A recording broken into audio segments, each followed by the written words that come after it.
Waiting for some people to get here. Oh shit, I forgot to. 1 second. Okay, I'm back. Quick disclaimer while we wait for some people to show up. I have an interesting story to tell. A lot has happened since this last stream, which was only 2 days ago. Sam, cut it out.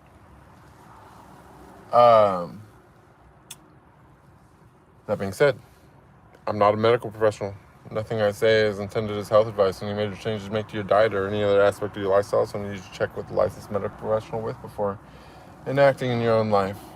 I'm also not a financial advisor. Nothing I say is a recommendation for investment. I'm a law-abiding citizen. Nothing I say is an admission of guilt.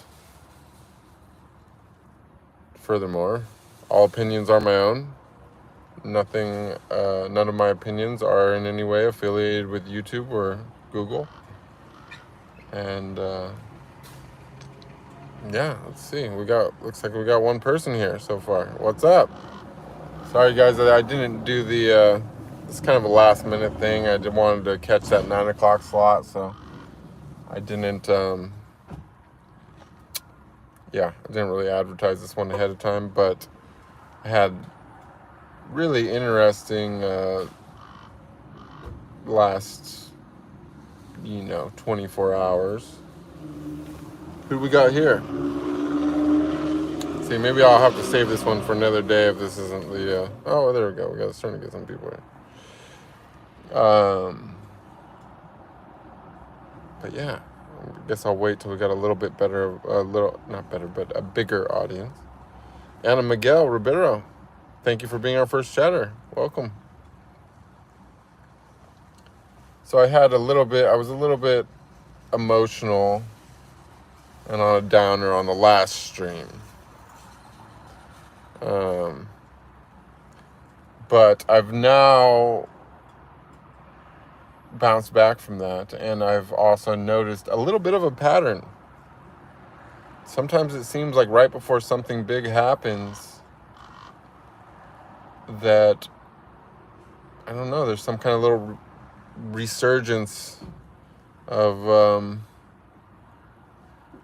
negative emotion. I guess that it can sometimes, I think that's just part of the purification process. Sometimes to release something, you have to let it out, And welcome. I'm going to go ahead and do some greetings before I get into the story. Charlie Azunia, welcome. Adrian Camacho Gomez, welcome.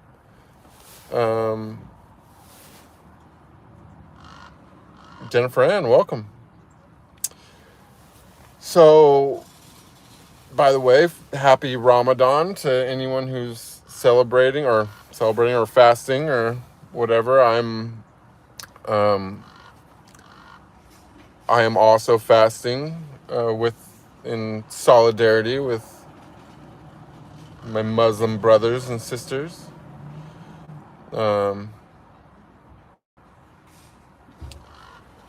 And yeah, so yesterday, I'll just jump into the story and see what we can derive from it. But, well, let's actually start over at our stream a couple days ago. I was experiencing some pretty negative emotions. I had just quit drinking coffee again. I was kind of feeling a little bit, I let myself down with the last round of coffees. Right, and so you guys can go watch that stream and see what it's all about. I'm not going to sit here and recap the whole thing, but I was basically thinking about quitting streaming, right? I don't know, 4 or 5 people who I normally don't hear from. I mean, I still, of course, appreciate my core group that's been with me from the start, but, it's a small group. And anyways, after that stream, about 5 people I don't normally hear from that are just, basically people who watch in silence, reached out to me with some good words and let me know that perhaps my efforts on here have not been as futile as I was feeling that they were during the last stream. And so thank you. I was already starting to feel like maybe I was jumping the gun on giving up on the streaming thing, just due to those messages. Anyways, so yesterday I went to a buffet. I was like, okay, well, I'm going to be fasting for a month. Maybe I should have a nice meal today, right? So I went to an Indian buffet, and I was feeling good. I was, everything was fine. And I ate a delicious meal. And right when I finished eating, I started getting a headache, right? And I was like, I'm going, okay, it's got to just be like the caffeine withdrawal thing, even though I wasn't drinking it that long. It must have been enough to kick off a little withdrawal, right? So I got this headache. And it just got worse and worse and worse, right? And so at some point I was like, fuck, did I like go catch some kind of, thing? Because it started getting such a bad headache that it literally started reminding me of having COVID, right? I'm going, fuck, did I just go and get myself sick right before Ramadan, right? So anyways, it just continued progressing and getting worse and worse and worse. Eventually, it got so bad that I started getting like a fever and chills. I was like, thought I was getting sick for sure.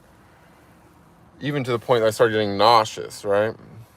Even to the point that I started throwing up. I probably threw up 6 times. Everything that I ate, I threw up about, 8-9 hours later, right? And so I was just like in total turmoil, like so much pain, fever, and just throwing up, nauseous. Like I was just, headache was, whole sinus, everything was hurting.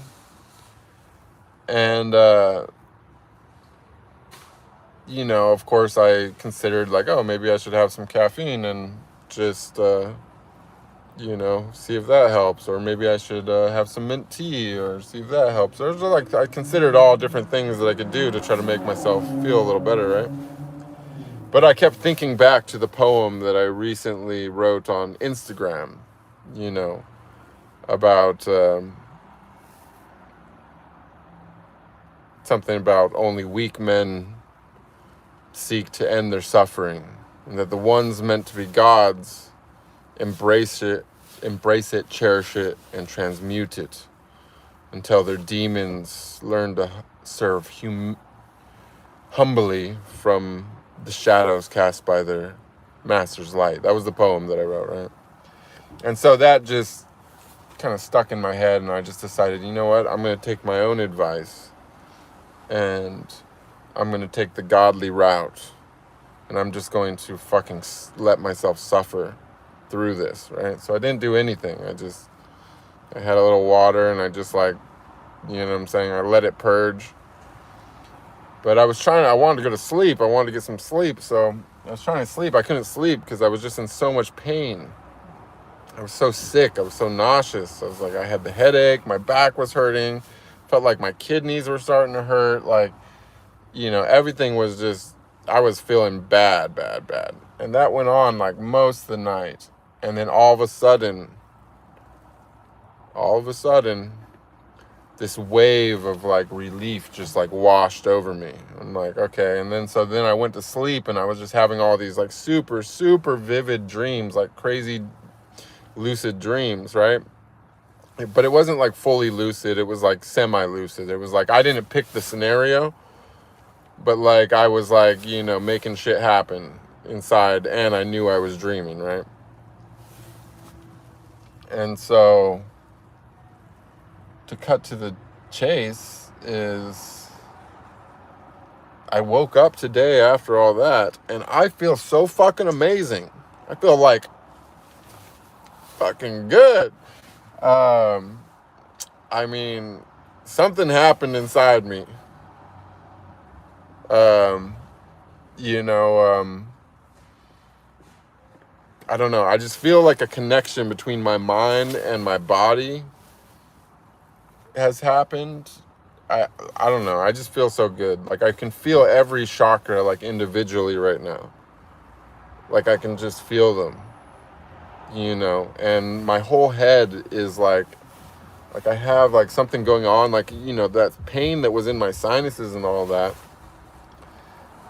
It's like now it's like glowing, kind of a pleasure thing. It's been like this ever since I woke up today. Like my whole brain kind of feels good.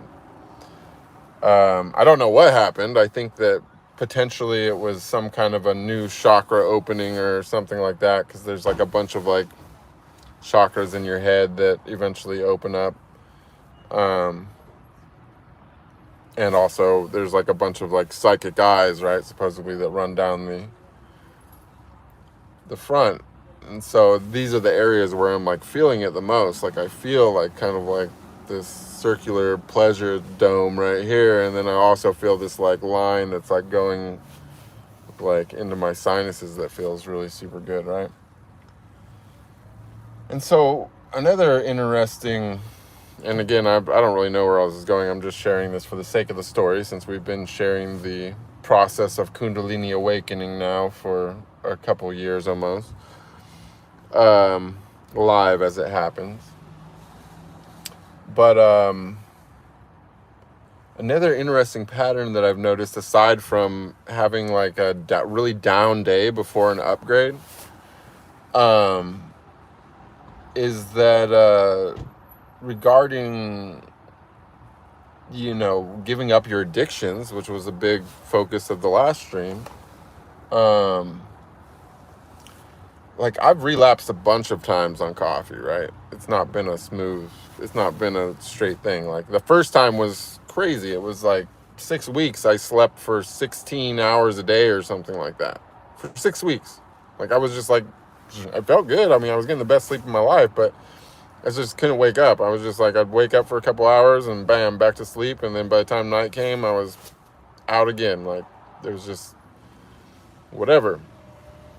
But, and, you know, I held on to that for a while, relapsed, you know, did it again. Each time after I, you know, basically give up the coffee, it seems like that's when like the next spiritual upgrade seems to happen. It's like, it's almost like it's, I don't know, I guess I just shut myself down and it picks back up where it left off, right? But the other weird thing that I've noticed is that each time that I relapse, no matter how long that it's for, the recovery from that becomes a little bit shorter. It's like, you know, but the interesting thing is it doesn't just become shorter, it becomes more intensely horrible. Right? And so that was like definitely like, I don't know, that one last night was actually so bad. Like, not to say that it wasn't worth what I'm feeling right now, which it is. It was. I'm happy I made the decision to let myself suffer. But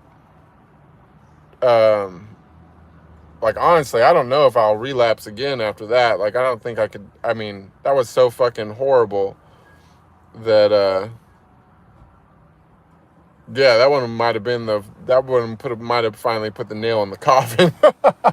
So I might be done with the coffee for, or at least I'll keep it down to a 1-day thing if I do it again, because it's just, that was so bad. So anyways, that being said, I'm feeling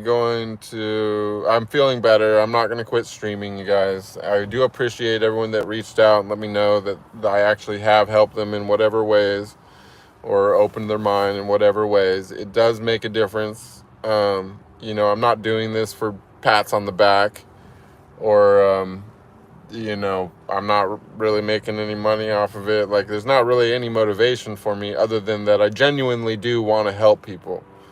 I genuinely do want to see at least a substantial portion of the population find liberation. You know what I'm saying? If nothing else, then just the liberation from fear, you know, and to experience unconditional love. You know, that's really my one-stop shop goal here. Now, whether or not this is the actual way that I'm going to accomplish that, I don't know. But it does help, and not in like an ego way, but in a not wasting my time way, to get the positive feedback and to hear how something that you've heard or whatever, that this project has had some type of positive impact on your lives. So please, you're not bothering me. Feel free to reach out and let me know what you think of the streams, or even if you can't stand it, you know what I'm saying, and you're just like, you know, whatever, just any kind of feedback really helps me get a compass for how I'm going to achieve what I'm trying to achieve. And so that being said, that's kind of like the whole spew. I'm going to go back and do a few more greetings because we got some more people here, and check the chat.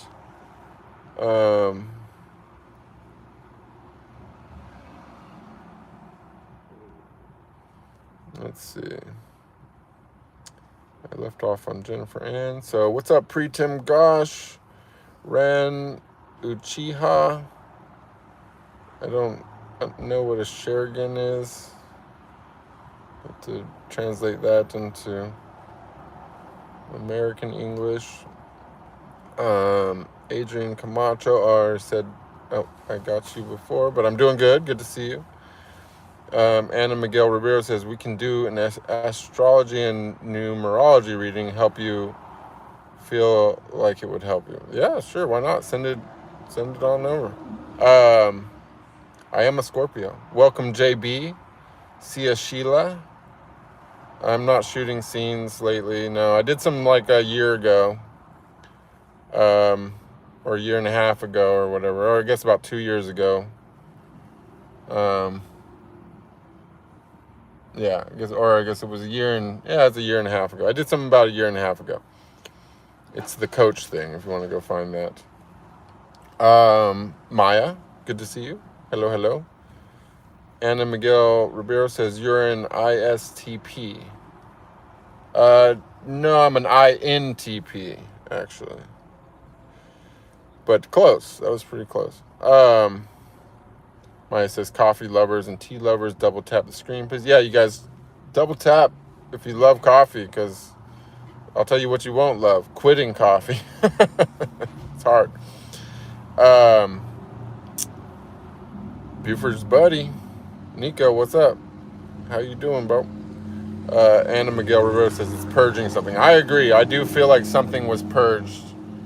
And I do actually feel like it's like, you know, like, as I said, it's like, it's gotten more and more intense each time, but for a shorter duration. So it really feels like maybe my body has learned to detox faster, you know, and it's really kind of pushing me towards releasing all of the addiction from me.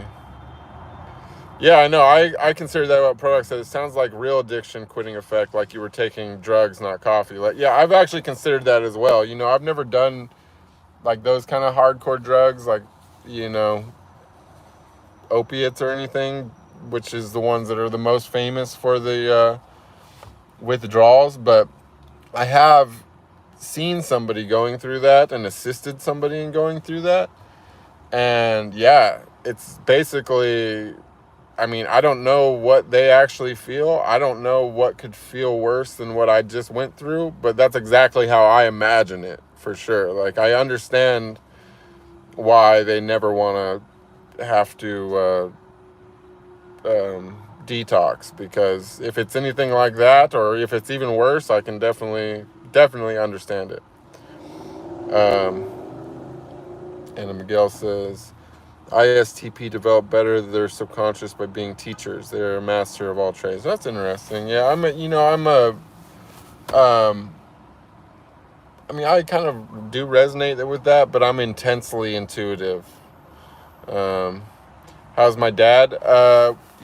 We're still waiting. They rescheduled the surgery. So I'm going to talk to him today and see what's going on. I guess his sodium was a little low and they wanted to get it up a bit before surgery. So we're gonna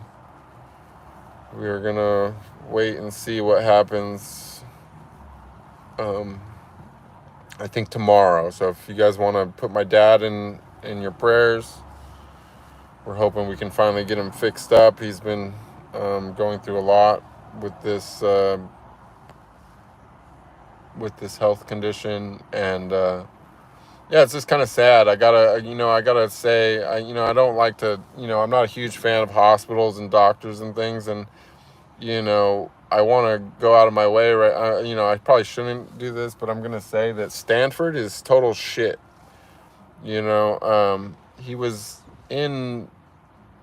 to Stanford to supposedly get all this high quality work from this top hospital a few years ago, and all the work that was supposed to last at least 10 years lasted only 2 years. And they've now redone every single thing that they did there. Probably some of it wasn't even necessary to be done. So Stanford is on my shit list, and I think that it's a total fucking scam of a hospital and a school. So I don't know. I don't recommend anyone go there. I'm not a doctor or medical professional, of course, but if you can avoid Stanford, it's probably a good idea, because I feel like they're just pretty much experimenting on people for money. What's up, Hin Lin from Germany? Much love to you as well. Sia Sheila from London. I'm glad you're also doing well. Anna Miguel Rivera says, no, you're not INTP. Trust me, I can reach out with that info. Much love for your father. I've been to INTP for years. My whole thing is on my Instagram. I've always gotten the same results. Even more recently, since my spiritual awakening, the only thing that really shifted a lot since my whole spiritual process has been that I'm borderline. I used to be 100% thinking, 0% feeling, as you can see on my old Myers-Briggs on my Instagram. But now I have a lot more feeling. And I'm like almost an INFP. Not quite. I'm still barely an INTP. It's just hanging on by a shred, but I'm almost an INFP now. So that's an interesting thing. Anyways, that's really all I got, you guys. We only got 4 people here. I told the story, so that might be it for this, unless you guys have any questions or anything else you want to discuss. Thank you for keeping my father in your prayers, by the way, Anna. I don't know if I said that, but yeah, I'm open to discuss a little bit further.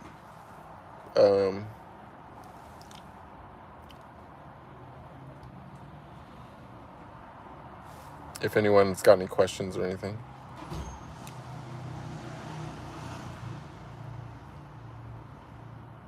That looks like maybe not. Well, I hope if anyone else is fasting, I hope that you have a good fast. I am fasting myself. Only investing questions. We could talk. You could ask investing questions. I mean, I gotta tell you, I'm not a financial advisor. Nothing I say is a recommendation for investment. But if you want some general advice, I do have a plethora of knowledge regarding that specific realm, which I no longer partake in, but still enjoy talking about. So Let me know what you were wondering. You know, if you go back and watch the video entitled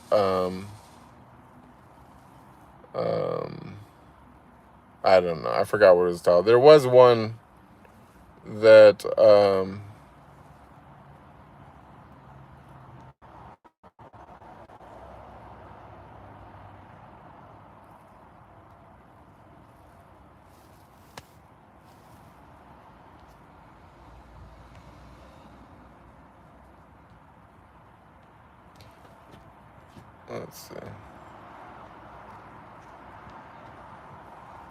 let's see. Oh wait. Park says, no, remember YouTube behavior is weird when last time you mentioned money and minimalism. Oh, yeah, that was the one. That was the one I was going to refer you to. Honestly, all my advice can be found in that video. I don't actually, especially if you're like a novice investor, I don't recommend any other methods other than the one that I aforementioned in that video regarding the cash secured put. You know, so basically my advice is always the same. Find a stock that you can afford 100 shares of. Sell a cash secured put against it at the money. And, you know, hope it goes up and that you don't have to buy any shares. And if it goes down, then you got a discount. It's that easy. So yeah. Zana, good morning. Good to see you. I guess I already told the story, so you'll probably have to rewatch the thing. But we had an interesting last 24 hours. It's been a lot of growth since the last stream. What's up, Sonny? How you doing?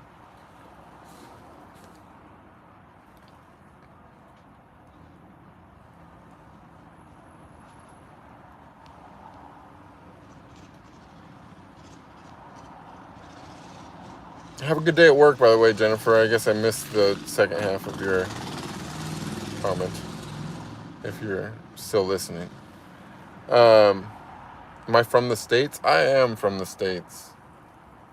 I mean, if you're talking about, like, my birthplace, like, my genetic disposition is descendant from Europe, but I was born in the great state of California.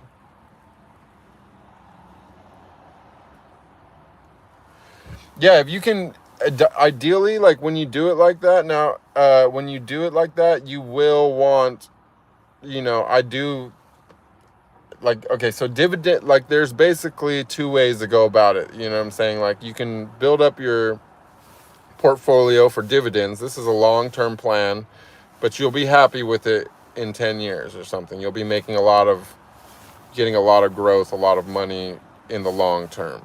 You know what I'm saying? The dividends thing is good, and you can kind of turn on the drip and it'll reinvest and buy more even fractional shares, and eventually you'll hit this, like, you know, situation where you're making a lot of money just in dividends.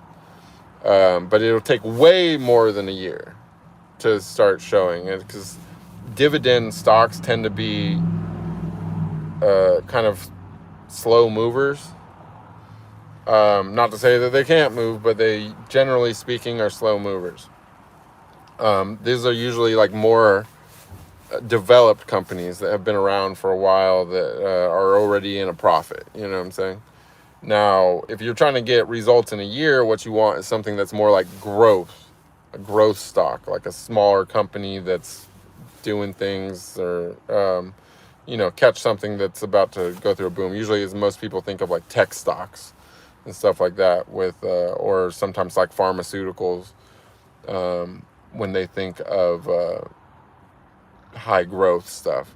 But yeah, if you basically, what you're doing when you sell a put is you're selling someone an optional contract that allows them to sell you 100 shares of stock at the price that you agreed to. So obviously they don't want to do that if the price of the stock goes up. Do you know what I'm saying?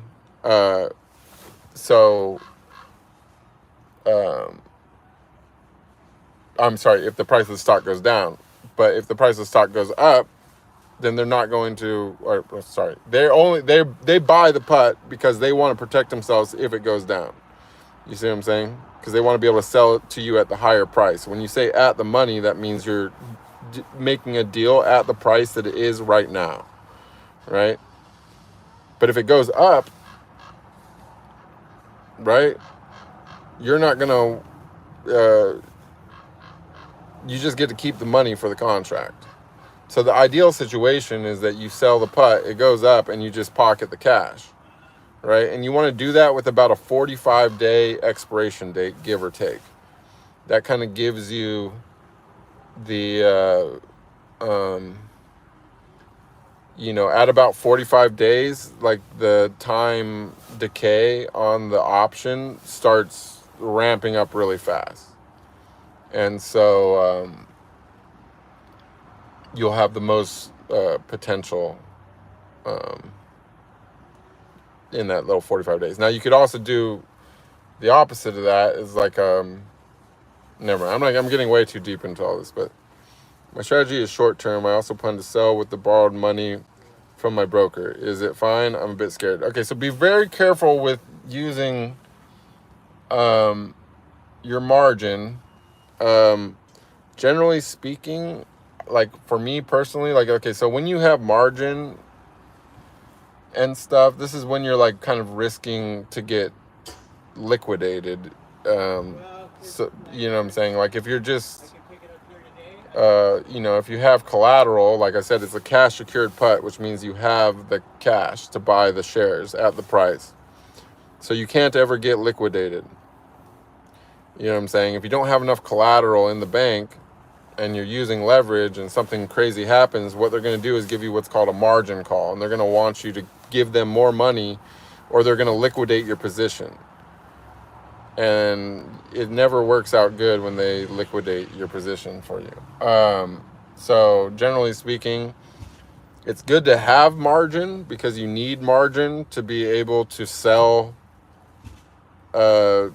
options, and you also need margin to short sell and all these things. And it comes in really handy like during the day if you need to like cash out on some stuff and you to exit. But you definitely do not want to put yourself in a position where you can get liquidated. So I would probably rewatch the other stream and just take it, with investing, like short term is not really, that's trading and it's really just gambling. Okay, but like I said, you can make money short term even while doing a long term strategy if you're selling puts on stuff that pays dividends, or even that you correctly assume is going to grow in the short term. Because like I said, you sell the put, it's a 45-day expiration, right? Or it can be any amount of time expiration, right? But the closer it gets to the expiration, the faster the value decays, and you want the value to decay because you're going to keep the money. They already paid you up front at the top value, right? So you basically, you hope that the stock just goes up, and then you get to keep 100% of the money. When the 45 days is up, it's all yours. You kept it all. You could also, some people recommend to just sell it when you get to 50% max gains, because the most you can ever make off selling a put is 100%, or even selling a call. When you sell an option, the most you can make is 100%. Well, 100% is amazing, right? And so, that's why I recommend this strategy, because it can, if you pick the right stocks and they do go up, you do make money in the short term. But if it goes down, you have to buy those shares at the price that you considered. And even though you could buy them cheaper now because it's gone down, you still kept the money from the option contract.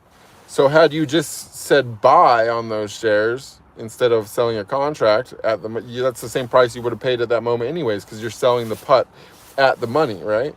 Well, if they gave you $500 or whatever, a couple $100 for the option contract to begin with, it's basically like you got like a discount on the shares versus just pressing buy.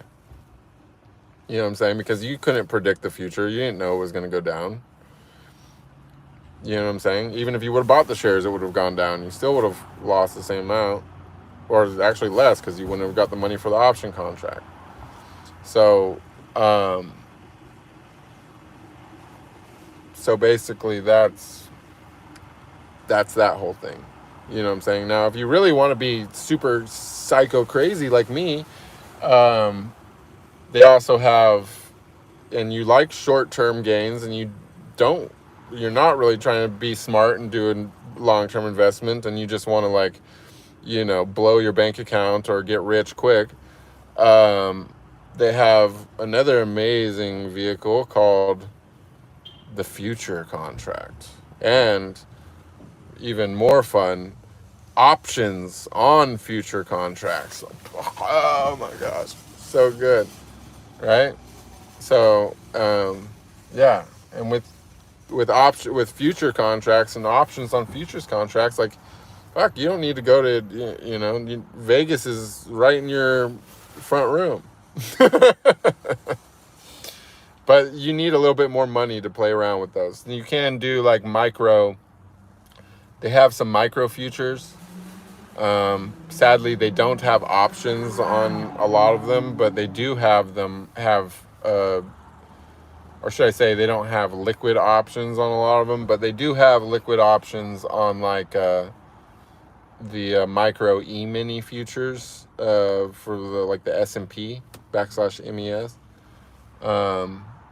That can be interesting. Or also they have, I don't know if they're liquid, maybe they're liquid now, but they weren't when they first came out, but they have really cheap, if you want to dabble in that, is they got micro Ethereum futures, which are like a couple bucks. So you could actually, that's probably the best place if you don't if you don't have a ton of money in your account and you did want to like dabble in futures, the micro Ethereum could be an option if it's liquid.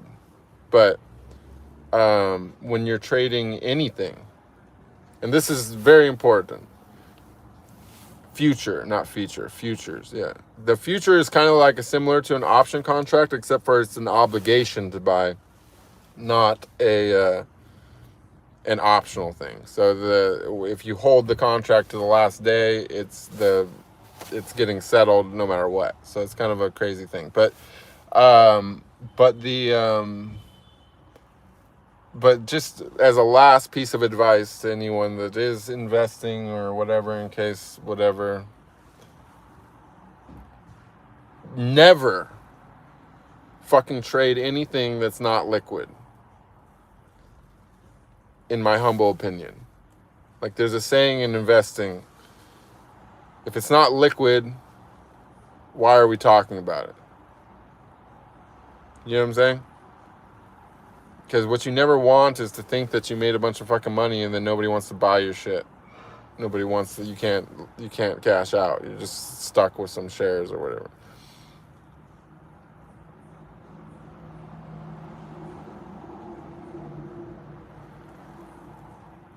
Well, no, trust me, futures are not boring. I'll tell you that. You can describe them in a lot of ways, but boring is not one of them. Futures is like a big piece of leverage. So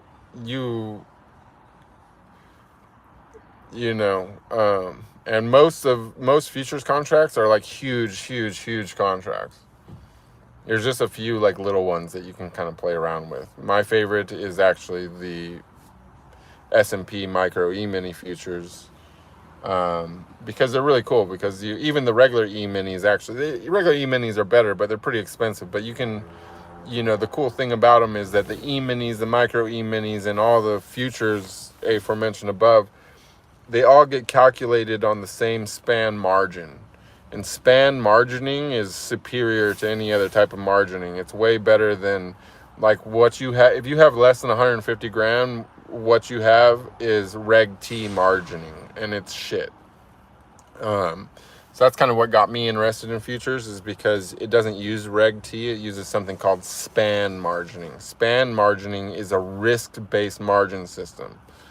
Okay, so they decide how much that they hold in collateral based upon a 7% move in either direction. So that's a good way to like practice for getting a portfolio margin, which is more similar to span margining, but you need a lot of money. And so it's interesting. But at your personal, for you, Maya, your personal skill level being novice, don't trade futures, okay? Just cash secured putts. You got to have the money for the 100 shares in the account, not with the margin. I mean the cash. Like, you have to actually have that much cash. I don't mean that much cash with margin. And keep in mind that your day margin and your night margin are different. You know what I'm saying? You probably have like something like 4 times during the day, but only 2 times at night to hold overnight. So, you know, I don't really recommend trying to short-term trade like that unless you just literally have money to gamble. Like if you would take it to the casino, then you could go and be a day trader. But if you wouldn't take it to the casino, don't bother with the day trade. I don't know what it's like where you're at, but like here, I'd rather go to the fucking casino because I don't have to pay capital gains tax at the casino. You know what I'm saying? So you gotta also, you know, in whatever country you're in, be familiar with the tax laws and how the taxes work, because, you know, with investing as well, you kind of want to be wary of when you create a taxable event. You know what I'm saying? Like if you trade a stock for a stock, you don't get taxed, right? If you sell and buy in the same transaction, it's not a taxable event. It's just a trade. But if you sell, totally different story. You know what I mean? So,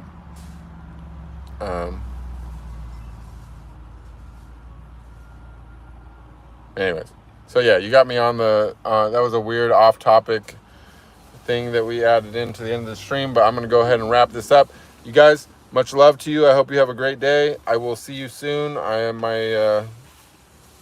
at least temporarily renewed in my mission. And, yeah, I'm going to go do stuff. Peace.